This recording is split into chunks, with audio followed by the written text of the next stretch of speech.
Bismillahirrahmanirrahim. Assalamualaikum warahmatullahi wabarakatuh. Nama saya Muhammad Hanis bin Sattar, nombor metrik CB210235.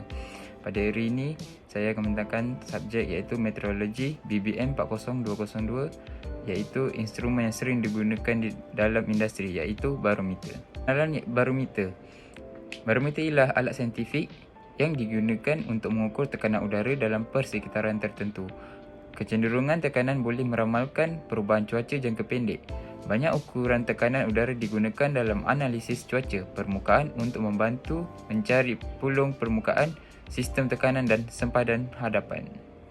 Yang seterusnya ialah jenis instrumen. Terdapat dua barometer yang popular, iaitu yang pertama, barometer merkuri. Ianya barometer yang paling banyak digunakan. Ia terdiri daripada tiang kaca dengan tanda merkuri dan inci di atasnya. Barometer ini ditentu ukur untuk suhu ambien dan graviti untuk meningkatkan ketepatan. Kerana ketepatannya, merkuri ini digunakan. Instrumen yang kedua ialah aneroid barometer.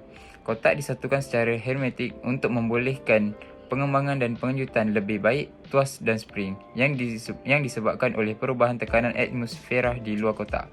Penggunaan utama aneroid barometer adalah untuk menentukan perubahan tekanan atmosfera yang memberikan maklumat berharga mengenai corak cuaca dan keadaan atmosfera. Seterusnya ialah prinsip formula bagi barometer merkuri. Untuk mendapatkan bacaan barometer merkuri ialah P sama dengan rho kali graviti dan height, iaitu ketinggian.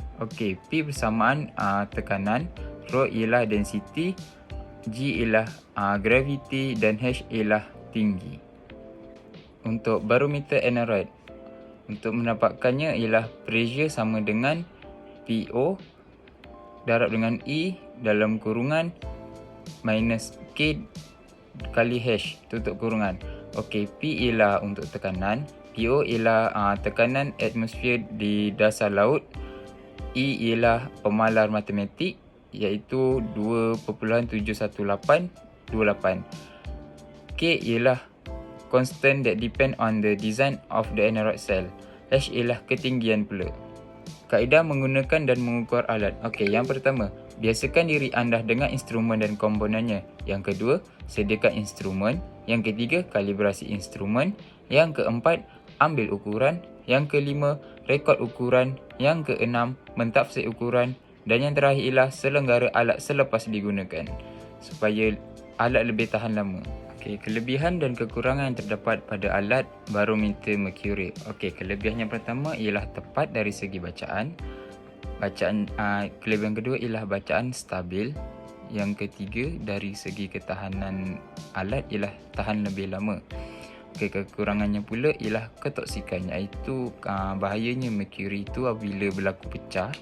Yang kedua ialah mudah pecah kerana merkuri itu dilindungi oleh kaca sahaja. Yang ketiga ialah dari kos penyelenggaraan lagi mahal daripada aneroid barometer. Untuk kelebihan dan kekurangan untuk barometer aneroid ialah kelebihan yang pertama ialah mudah dialihkan. Yang kedua, selamat digunakan. Yang ketiga ialah kos selenggara murah daripada barometer merkuri. Untuk kekurangannya pula, bacaannya kurang tepat. Yang kedua ialah sensitif dan yang ketiga ialah mudah pecah. Seterusnya ialah kegunaan barometer dalam industri. Yang pertama ialah untuk mengkaji cuaca. Yang kedua ialah untuk mengukur altitude. Yang ketiga ialah pampasan tekanan barometrik. Yang keempat ialah penyelidikan dan pembangunan.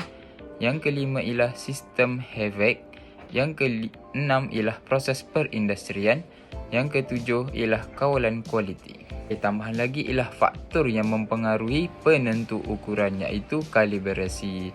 Yang pertama, keadaan persekitaran. Yang kedua, selang penentu ukuran, iaitu kalibrasi. Yang ketiga ialah pencemaran atau tersumbat. Yang keempat ialah wear and tear. Yang kelima ialah tekanan mekanikal.